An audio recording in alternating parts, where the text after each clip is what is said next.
T20I series India versus Australia. India ఆస్ట్రేలియాకి వెళ్ళి 2008 తర్వాత ఇప్పటిదాకా T20I సిరీస్ ఓడిపోయిందని లేదా అన్ని గెలుస్తూ వచ్చారు. గ్రేట్ న్యూస్ కదా. అలాగే ఏషియా కప్ తర్వాత ఆడుతున్న ఫస్ట్ T20I సిరీస్ ఇండియాకి ఇదే. And of course T20 world cup కి సంబంధించి ఇక్కడే ఆ ప్రిపరేషన్ ఇన్ఫాక్ట్ స్టార్ట్ అయిపోయాయి. దాని అలా ముందుకు తీసుకెళ్ళాలి. స్క్వాడ్ కొద్ది గొప్ప ఇలానే ఉండబోతుంది. మహా అంటే ఒకళ్ళో ఇద్దరు మారుతారేమో. ఆస్ట్రేలియా కూడా డిఫరెంట్ బ్రాండ్ ఆఫ్ క్రికెట్ ఆడుతున్నారు. బికాస్ లాస్ట్ టైం వాళ్ళు T20 వరల్డ్ కప్ లో ముందుగానే బయటకు వచ్చారుగా. So they want change their approach. ఇవన్నీ ఇలా ఉండగా తెలుగు టైటన్స్ సెమీఫైనల్స్ కి వెళ్ళిపోయారు. విషయాలు మాడుకోవాలి వద్దా? Let's get started.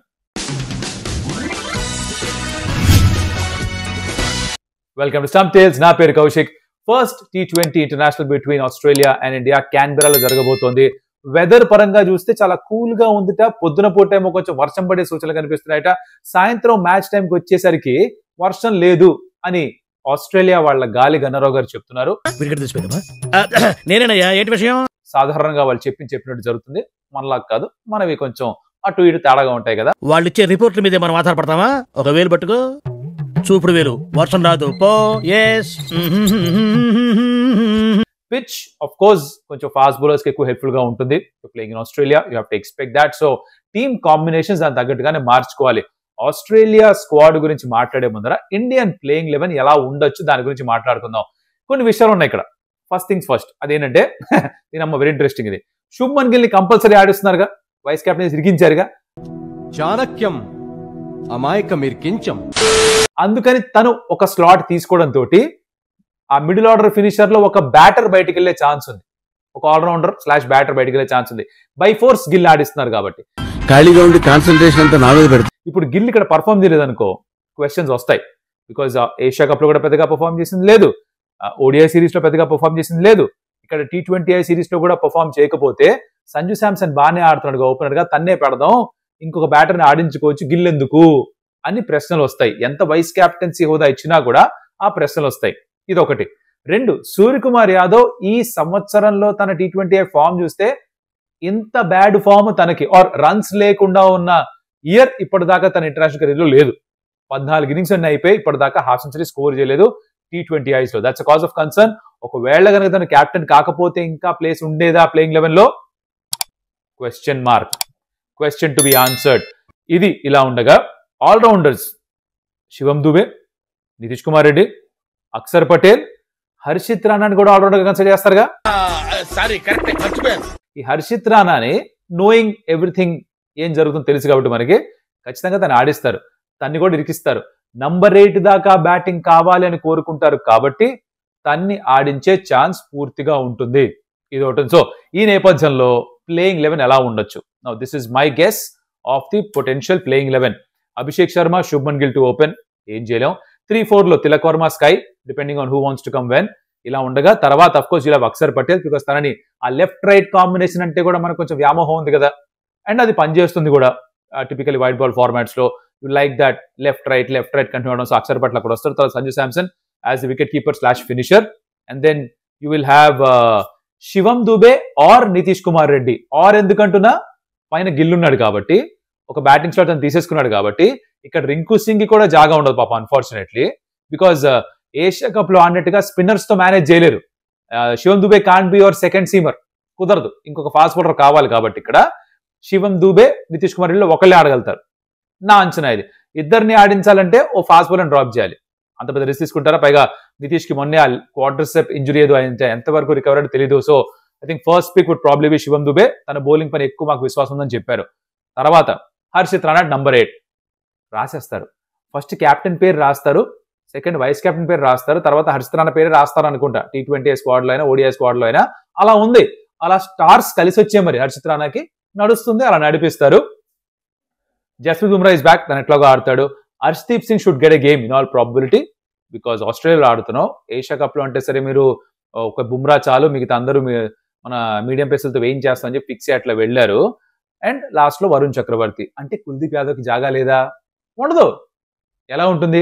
Number 8 number 9 దాకా బ్యాటింగ్ కావాలని ఒక ఆలోచన విధానంతో ముందుకెళ్తున్నారు కాబట్టి, కంపల్సరీ బ్యాటింగ్ కావాలనుకుంటున్నారు కాబట్టి కుల్దీప్ ఆడించారు. కుల్దీప్, వరుణ్ ఎవరో ఒకరే ఆడతారు. వరుణ్ ఆడతాడనేది నా అంచనా. కుల్దీప్ ఆడొచ్చు, but I'm thinking Kuldeep will be drop. Now ఇక్కడ ఒకవేళ హర్షిత్ రాణా కూడా ఉండాలి, శివం దుబే నితీష్లో ఎవరో ఒకరు ఉండాలి, రింకు సింగ్ కూడా ఉండాలి అంటే అప్పుడు జరిగేది ఏంటంటే హర్షదీప్ ని కాకుండా హర్షిత్ రాణా ఆడిస్తారు. అంటే బుమ్రాతో పాటు న్యూ బాల్ షేర్ చేసుకునేది హర్షిత్ రాణా. తర్వాత of course you got Shivam Dube as a third seamer or Nitish Kumar Reddy, one of them. And then you have Akshar Patel, you have Varun Chakravarthy, కొంచెం బౌలింగ్ వేయడానికి తిలక్ వర్మ, అలాగే ఇంకాస్త బౌలింగ్ అవసరం వస్తే ఇంకా అభిషేక్ శర్మ, ఇలా ఉంటాయి అన్నమాట. సో ఇది పొటెన్షియల్ గా ప్లేయింగ్ లో ఉండొచ్చు. కానీ ఇక్కడ గిల్ రావడంతో బ్యాలెన్స్ పూర్తిగా తారుమారైపోయి ఒక స్లాట్ తనకి ఇచ్చేయాల్సి వచ్చి ఈ మిడిల్ ఆర్డర్ లో ఈ ఆల్రౌండర్ కోటాలు ఎవరో ఒకరిని తక్కువ ఆడించాల్సి వస్తుంది. ఇది వాస్తవం, ఇది ఒప్పుకొని తీరాలి. గిల్ ని ఇక్కడ ఇరికించడం ఎంతవరకు కరెక్ట్ అనేది it's an open debate for everybody. మీరేమనుకుంటున్నారు? Let me know the comments about that. నాకు పర్సనలీ గిల్ T20I స్క్వాడ్ లో I don't think he's definitely needed. With due respects to him, మంచి ప్లేయరే కాదనట్లేదు, కానీ తనకంటే ఎక్కువ స్ట్రైక్ రేట్ తో తనకంటే ఎక్కువ కన్సిస్టెంట్ గా ఆడే ప్లేయర్స్ ఆల్రెడీ ఉన్నారు. సంజు శాంసన్ ఓపెన్ చేయించచ్చు, సంజు శాంసన్ ఓపెన్ చేస్తే రింకు సింగ్ ఒక ఫినిషర్ గా ఆడొచ్చు, ఒక ఎక్స్ట్రా ఆల్రౌండర్ ఆడొచ్చు, ఇన్ని ఆప్షన్స్ ఓపెన్ అవుతాయి. బట్ టీమ్ మేనేజ్మెంట్ కాల్, ఎవరు చేయగలిగిందని లేదు, ఇలా నడుస్తుంది. అవతల పక్క ఇప్పుడు ఇండియా ఎలాంటి బ్రాండ్ ఆఫ్ క్రికెట్ ఆడుతున్నారో తెలుసు. ఐ థింక్ పవర్ ప్లేలో almost 9.7, 9.8 runs per over score చేస్తారు కదా. ఇటుపక్క ఆస్ట్రేలియా విషయానికి వస్తే వీళ్ళు వచ్చిన వాళ్ళు వచ్చినట్టు ఉతుకుతాం, తోముతాం, బాల్ ఇరక్కొట్టేస్తాం, బాల్ బయటికి వెళ్ళిపోవాలి అన్నట్టే ఆడుతున్నారు. 2024 T20 వరల్డ్ కప్ లో ఎప్పుడైతే వాళ్ళు ముందుకు వెళ్ళలేకపోయారో, ఆ ఫైనల్స్ దాకా వెళ్ళలేకపోయారో, వాళ్ళకి ఎక్కడో కొంచెం లోపల కదిలింది. వాళ్ళ ఆలోచన విధానం పూర్తిగా మార్చేశారు. We will play aggressive brand of cricket, అందరూ అటాకింగ్ బ్రాండ్ ఆఫ్ క్రికెట్ ఆడతారని ఫిక్స్ అయ్యారు. వాళ్ళు ఏం చేశారంటే టిమ్ డేవిడ్ ఫినిషర్ గా కాకుండా నంబర్ 4, నంబర్ 5 ఆడించడం ప్రారంభించారు. తను కన్సిస్టెంట్ గా రన్ స్కోర్ చేస్తున్నాడు. దాంతో పాటు they got this dynamic opening pair of Mitch Marsh and Travis Head, అరవీర భయంకరులు. తర్వాత యూ హ్యావ్ షాట్ ఆర్ ఓవెన్, ఎవరైనా ఆడొచ్చు. ఓవెన్ కి బిగ్ బాష్ లీగ్ లో ఫైనల్లో కూడా సెంచరీ ఉంది. జాష్ ఇంగ్లిష్, టిమ్ డేవిడ్ ఇందాక అన్నట్టుగా నంబర్ 5 లో. తర్వాత Stoinis, Sean Abbott, Nathan Ellis, Matthew Kuhnemann and Josh Hazlewood. Adam Zampa ఈ T20 సిరీస్ కి అందుబాటులో ఉండకపోవచ్చు, పెటర్నిటీ రీజన్స్. తనకి అమ్మాయో అబ్బాయో పుట్టబోతున్నారు కాబట్టి తన ఇంట్లో ఉందామని ఫిక్స్ అయ్యారట. సో అందుకని staying with his wife or being with his wife, so which is why తను అవైలబుల్ గా ఉన్నాడు కాబట్టి మ్యాచ్ కునెమన్ ఆడే ఛాన్స్ ఉంది.